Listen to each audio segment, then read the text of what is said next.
OK, c'est parti. C'est parti.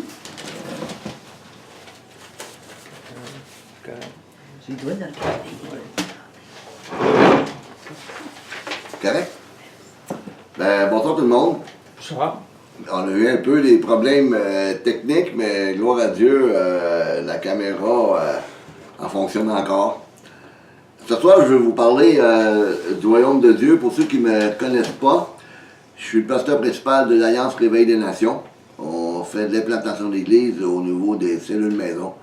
Et ce soir, vous êtes chez moi à Longueuil, au Québec, Canada, pour ceux qui veulent me situer sur dans quel continent je suis.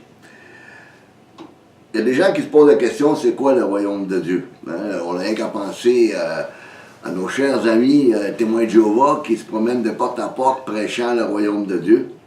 Et c'est pas de cette nature-là que je veux vous parler. Je veux vous parler de la double nature du royaume. Et c'est qui est réellement le roi de ce royaume-là? Vous savez, on vit présentement dans une époque qui est extrêmement incertaine. On doit affronter des défis considérables. Merci Seigneur pour la neige qu'on a au Québec présentement, mais c'est pas d'habitude, on ne l'entendait pas tout de suite, on l'entendait au mois de décembre, puis on l'a eu à mi-novembre. Mais on sait très bien que tous les changements climatiques, on sait très bien tout ce qui se passe sur l'international, rien qu'à regarder en Chine, où est-ce que les gens se promènent, ils ont des genres de bonbonnes d'oxygène à des endroits pour être capables de pouvoir prendre de l'air. Ils se promènent avec des masques à cause de la pollution. Je ne sais pas si au Québec, ça va venir comme ça. Je ne sais pas chez vous, ceux qui m'écoutent présentement par le biais du vidéo, si la pollution est sévère dans votre pays. Mais une chose est sûre, on ne s'en va pas vers le mieux. On a pensé aussi au problème du terrorisme, la menace terroriste, les conflits de plus en plus meurtriers, la menace de l'extinction de la race humaine par une attaque nucléaire. Hein? On n'aurait jamais pensé ça, il y a peut-être un siècle, qu'on serait venu un jour être capable de détruire la race humaine en pesant sur un piton. Et comment il s'appelait? Einstein avait dit un jour, s'il arrive une troisième guerre mondiale, puis qu'il y a une attaque nucléaire, et la prochaine guerre qui va avoir lieu, la quatrième guerre mondiale, va se faire avec des coups de bâton. Tellement qu'on va avoir détruit une partie de la race humaine. On fait qu'à penser aussi à l'extinction des abeilles qui sont en train de... il y a beaucoup de ruches qui meurent. Il y a des millions d'abeilles qui meurent dans les continents. Et Einstein avait dit un jour, quand que les abeilles auront disparu, il restera 4 années à l'humanité. Parce que c'est les abeilles qui font la pollinisation des légumes, des fruits, etc. Donc les abeilles sont essentielles pour qu'on puisse se nourrir. C'est pas croyable que des fois, une si petite créature qui a été faite par Dieu puisse être essentielle à notre survie. On pourrait aussi parler, qui est à la base de tous les problèmes de guerre, etc., de notre incapacité de créer des relations durables. Notre égoïsme, notre manque d'amour pour autrui, faisant fi de la misère humaine, pourvu que cela ne nous atteint pas. On a qu'à regarder sur Internet les images des enfants qui crèvent de faim, de la nourriture qui est jetée par tonnes dans les océans pour faire monter les prix, car on sait très bien qu'il y a des millions et des millions de personnes qui meurent chaque année de malnutrition. On dirait qu'on est rendu, qu'on suit ce dicton-là, chacun pour soi, semble l'apporter sous l'amour et le partage. Comme citoyens de nos grandes cités dans le monde où nous vivons, nous ne connaissons pas le nom de notre voisin. Il est presque un inconnu. Il fait partie du paysage urbain, mais pas plus pourvu qu'il ne dérange pas, qu'il ne vient pas nous déranger dans nos activités quotidiennes. Moi et mon épouse, il y a plusieurs années, quand on était officier de l'armée de salut, on avait aidé des gens dans une tempête de neige, et rien que le petit geste qu'on avait fait de pelleter l'entrée, d'ailleurs le monsieur, lui, à l'époque, il était blessé, c'était un mathématicien, il avait une jambe cassée. Rien que la figure qu'il avait faite quand il avait vu son entrée pelletée, ça valait beaucoup de choses. Quand Jésus a dit qu'il y a beaucoup plus de bonheur à donner qu'à recevoir. Notre société semble devenue individualiste, égoïste, comme j'ai dit précédemment, fermant les yeux sur les besoins qui l'entourent. On ne veut pas rien savoir de notre voisin. Ils ont déjà fait des tests, je ne sais pas si c'était aux États-Unis ou au Canada. Ils avaient mis une personne, ils l'avaient déguisé comme un itinérant. Puis la personne avait fait semblant de tomber malade presque en pleine rue, hein, sur le bord du trottoir. Hein, puis les gens passaient à côté de lui, okay, puis ils l'ignoraient complètement. Puis ils ont pris la même personne par après. Ils l'ont habillé proprement, avec une cravate, avec un habit. Puis ils ont fait le même test. Et tout le monde était couru vers la personne pour pouvoir le secourir. L'homme regarde à ce qu'il considère, mais l'Éternel regarde au cœur. Vous savez, malheureusement, l'Église de Jésus-Christ ne fait pas exception à la règle. Le cancer que nos populations, que le monde entier a, l'Église s'est laissée infiltrer par ces choses-là. On est loin de se préoccuper de nos membres, des gens qui viennent vers nous comme étant des malheureux, des indigents. Ça peut être sur le plan spirituel, ils peuvent avoir des problèmes physiques, psychiques, quoi que ce soit. Mais des fois, les gens ils viennent nous voir parce que sont mal pris sur le plan financier, ils ont des problèmes de nourriture, de logement, etc. Puis bien trop souvent, on les ignore. Et ça, c'est pas normal. Dans le livre des Actes, au chapitre 4, verset 34, il est dit ceci. Car il n'y avait parmi eux aucun indigent. Tous ceux qui possédaient des champs ou des maisons les vendaient, apportaient le prix de ce qu'ils avaient vendu. C'est vrai, certes, le contexte social était très, très différent de l'époque. À l'époque, il n'y avait pas de bien-être social. Il n'y avait pas de parachute auquel on pouvait s'accrocher si on avait des problèmes. C'est que si on ne travaillait pas, si on n'avait pas un salaire, on crevait de faim. Et surtout si, pour certains, il y avait le malheur, il n'y avait pas eu de garçon pour prendre soin des champs, parce qu'à l'époque, on vivait de l'agriculture, mais les parents étaient quasiment sûrs de mourir de faim s'il n'y avait pas quelqu'un qui pouvait l'aider. C'est pas pour rien que la Bible dit maudit quiconque maudit ses parents. Puis maudire ses parents, c'est pas prendre soin d'eux. C'est pas rien que dire je te maudis. C'est que sachant que les parents, tu sais très bien que tes parents sont dans la misère, puis tu fais fi d'aller vers eux pour pouvoir les aider, pour pouvoir les soutenir.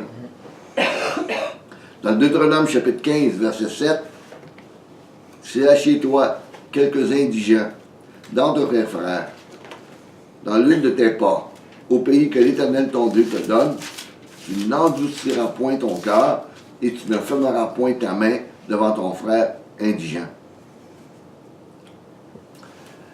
Donc, on voit très bien que c'est du terre à terre. Dieu est venu. D'ailleurs, dans Romains 5.8, la Bible dit, lorsque nous étions encore pécheurs, Christ est mort pour nous. Et spirituellement, devant ce Dieu saint, nous étions indigents. Nous étions perdus. Nous étions pauvres, démunis, sans ressources. Puis il est venu vers nous afin de nous accorder la vie. Ma lecture de ce soir, de base, se trouve dans l'Évangile de Luc, chapitre 13, versets 20-21. C'est deux versets relativement assez courts et qui parlent du royaume de Dieu. Il dit encore, « À quoi comparais-je le royaume de Dieu? Il est semblable à du levain qu'une femme a pris et a mis 3 mesures de farine pour faire lever toute la pâte. » On pourrait se poser la question, comment le royaume de Dieu a-t-il fait son apparition? Comment il est venu? Premièrement, il faudrait parler que la première chose, la manière que le royaume de Dieu est venu, il est venu d'une façon miraculeuse.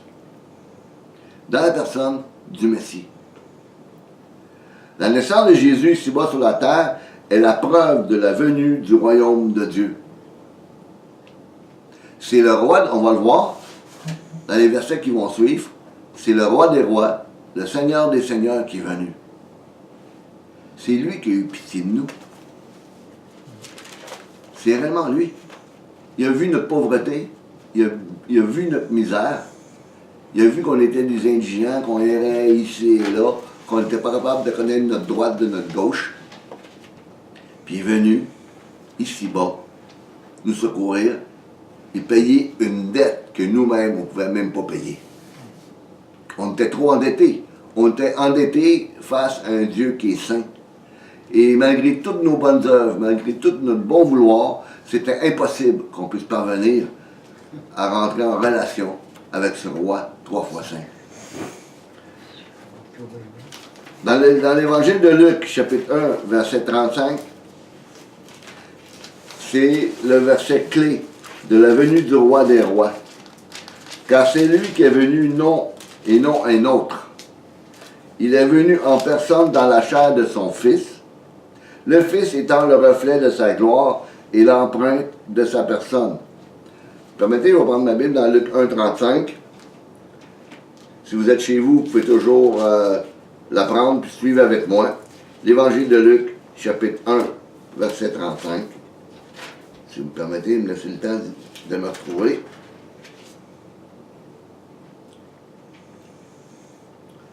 L'ange lui répondit, « Le Saint-Esprit viendra sur toi et la puissance du Très-Haut te couvrira de son ombre. C'est pourquoi le Saint-Enfant qui naîtra sera appelé Fils de Dieu. » Ce texte que nous venons de lire de la Bible, moi j'ai une Louis II et 21, parle du Saint-Enfant. Comme j'ai expliqué dans les vidéos précédentes, le mot paidion, on va le voir, n'est pas dans le texte original, ne fait pas partie du texte grec. Et comme on va voir, ça va démontrer c'est qui réellement cet être-là, le Saint. Dans le grec, c'est le Saint qui est venu et non le Fils. Le mot enfant en grec, paidion, est inexistant. Dans la doctrine trinitaire, on essaie de nous faire croire que c'est le Fils qui est venu du ciel. Souvent, on va utiliser des termes comme Jésus a été envoyé. Puis on part avec l'idée derrière notre tête que Jésus est envoyé du ciel, puis qui est venu. Puis on va voir, ça contredit les évangiles, parce que tout simplement, c'est le Père qui est venu en Jésus. La Bible enseigne clairement que Jésus est le temple de Dieu, le Père fait chair. Dans Matthieu 23, voici la Vierge sera enceinte, elle enfantera un fils, et on lui donnera le nom d'Emmanuel, ce qui signifie Dieu avec nous. Pas le Fils avec nous, Dieu avec nous. Il faut comprendre une chose, si vous faites un examen exhaustif de la parole de Dieu, puis vous, en rapport avec le Fils de Dieu, le terme Fils, vous allez vous rendre compte que c'est toujours lié à son humanité. Jamais comme quoi que Jésus était auprès du Père depuis toute éternité. C'est toujours en rapport avec son humanité. Dans Isaïe 7,14, c'est pourquoi le Seigneur lui-même vous donnera un signe. Voici la jeune fille deviendra enceinte. Elle enfantera un fils et on lui donnera le nom d'Emmanuel. Encore une fois, Dieu avec nous. Donc, pas rien que quand on regarde cela, puis qu'on voit les évangiles décrire le Messie, que les mages du Moyen-Orient, quand ils sont venus voir Jésus, qu'ils l'ont adoré. Vous savez, regardez dans Matthieu 2,2, il dit « Où est le roi des Juifs qui vient de naître? » Il ne dit pas « Où est le fils du roi? » Le roi des Juifs qui vient de naître. Car nous avons vu son étoile en Orient, et nous sommes venus pour l'adorer. Dans la traduction du Monde Nouveau, la traduction des témoins de Jéhovah, ils rendent par hommage. Le mot grec ici, c'est proskineo, qui veut dire adorer. C'est sûr que la version, il faut être honnête, la version de Darby, traduit par rendre hommage, mais traduit par rendre hommage pour Jésus, pas traduit par rendre hommage pour Dieu. Tandis que les témoins de Jéhovah traduisent rendre hommage pour Jésus, puis adorer pour Dieu. Puis pourtant, c'est le même mot grec. Il faut faire attention aux traductions. C'est comme la traduction que j'ai ici, qui disait que le Saint-Enfant, dans le grec, c'est pas là. J'ai vérifié dernièrement les vieilles traductions de Genève, 18e, 17e siècle, et effectivement, le mot enfant est inexistant dans les traductions de cette époque-là. Ce sont nos traductions modernes qui ont rajouté enfant pour fausser le texte. Dans les faits, c'est pas là. Dans Jean 14,9, Jésus lui dit, « Il y a si longtemps que j'étais avec vous, et tu ne m'as pas encore connu, Philippe. » Philippe se posait la question, « Montre-nous le Père. » Celui qui m'a vu a vu le Père. Comment dis-tu, montre-nous le Père? Pourquoi c'est le Père? Parce que le Saint qui naîtra, le Saint, si on va dans Isaïe 40, 25, je crois, il parle du Saint. Il y a à peu près 84 versets dans l'Ancien Testament qui parlent du Saint et qui démontrent très bien que c'est l'Éternel. Il n'y a rien qu'un Saint. Il n'y a rien qu'un 3 fois Saint. Puis quand je dis 3 fois Saint, je ne veux pas dire Père, Fils, Saint-Esprit. C'est Saint, Saint, Saint est l'Éternel des armées. Vous savez, il n'y a pas rien que ces choses-là qu'on pourrait relater dans le Nouveau Testament. Quand Pilate a demandé à Jésus, « Es-tu le roi? » Il a répondu par l'affirmative, « Oui, je le suis. » Dans Jean 18, 37, Pilate lui dit, « Tu es donc roi? » Jésus répondit, « Tu le dis, je suis roi. » Il n'y a pas 2 rois, il n'y a pas 3 rois. Il y a un roi. Et pourquoi Jésus disait ça? Parce que c'était le Père qui habitait en lui, qui se servait de Jésus comme porte-parole, si on peut dire. Dieu parlait à travers Jésus pour communiquer aux êtres humains qui il était. Donc, quand il dit, « Tu es donc roi », Jésus répondit, « Tu le dis, je suis roi. Je suis né et je suis venu dans le monde pour rendre témoignage à la vérité. » C'est pas Jésus qui est venu dans le monde pour rendre témoignage à la vérité. C'est l'Éternel, le Dieu d'Israël, qui est venu pour rendre témoignage à la vérité. Pas pour rien que Paul, dans Colossiens 2,9, il dit, « Car habite en lui corporellement toute la plénitude de la divinité. » Pas pour rien que Paul, dans Timothée 3,16, il dit, « Le mystère de la piété grand, Dieu manifesté en chair. » Pas le Fils manifesté en chair. Dieu manifesté en chair. Malheureusement, les Trinitaires vont dire des fois, « Oui, mais il est Dieu pareil. » Le Nouveau Testament enseigne pas ça. On tombe complètement dans la philosophie grecque quand on fait ces affirmations-là. On tombe dans le néoplatonisme. Donc, on voit ici, Jésus, il fait une affirmation importante. Je le répète, je vais répéter le verset. « Tu es donc roi. » Jésus répondit, « Tu le dis, je suis roi. Je suis né et je suis venu dans le monde pour rendre témoignage à la vérité. Quiconque est de la vérité, écoute ma voix. » Et malheureusement, il y a un autre texte qui dit, ils n'ont pas eu l'amour de la vérité pour être sauvés. Il n'y a pas 3 dieux. Il n'y a pas 3 dieux distincts qui forment un Dieu. Souvent, je le répète dans mes vidéos quand j'explique le Deutéronome 6.4, parce que si vous allez dans Strong, je le répète encore un petit peu, pourquoi? Parce que peut-être vous n'avez pas écouté les autres vidéos. Si vous allez dans Strong, dans Deutéronome 6.4, et vous cliquez pour Dieu, pour comprendre c'est quoi que ça veut dire en hébreu, et vous allez retrouver le mot Elohim. Mais dans les faits, dans le texte hébreu, c'est pas Elohim, c'est Eloheinu. Puis Eloheinu, c'est première personne du singulier dans un contexte de unité, Ehad. Donc, des fois, là, ça porte à confusion. Donc, Jésus a fait c'est une affirmation majeure.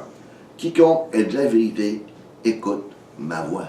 Donc, si on a réellement la vérité dans le cœur, si on est réellement à la recherche de la vérité, et si on n'a pas la prétention de tout connaître, on va fouiller, on va chercher, on va rechercher sa face, on va sonder les Écritures comme les Béréens faisaient à l'époque. Et pourtant, c'était l'apôtre Paul qui prêchait. Donc, quand on regarde ça, on regarde les textes bibliques, combien de, quand Jésus dit oui, je suis roi, etc., oui, je suis le Père, etc., c'est qui parlait selon vous? Pour les trinitaires, vous allez me dire que Jésus, que c'est Jésus. Mais en fait, c'est le Père qui parlait en lui. Jésus affirme maintes reprises que ces paroles, ce sont les paroles du Père qui parlent à travers lui. Dans Jean 14, 24, celui qui ne m'aime pas ne garde point mes paroles. Et la parole que vous entendez n'est pas de moi, mais du Père qui m'a envoyé. Dans Jean 12, 49 à 50, car je n'ai point parlé de moi-même, mais le Père qui m'a envoyé m'a prescrit lui-même ce que je dois dire et annoncer. Encore une fois ici, envoyé, là, c'est pas envoyé du ciel, là. Il parle de sa mission. Il m'a prescrit lui-même ce que je dois dire et annoncer. Et je sais que mon commandement est la vie éternelle. C'est pourquoi les choses que je dis, je les dis, écoutez bien, comme le Père me les a dites. Pas pour rien, là.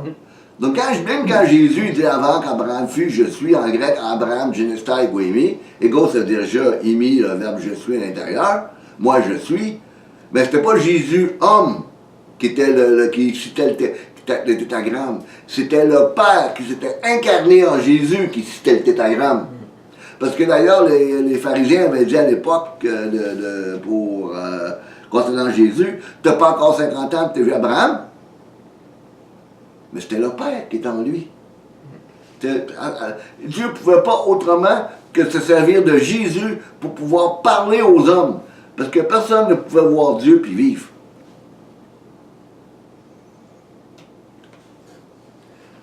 Donc quand on regarde ça, OK, puis tous ces versets-là qu'on vient de lire, on se rend compte que nous sommes sûrs justement de l'identité du Messie, puis qu'il n'est pas un imposteur.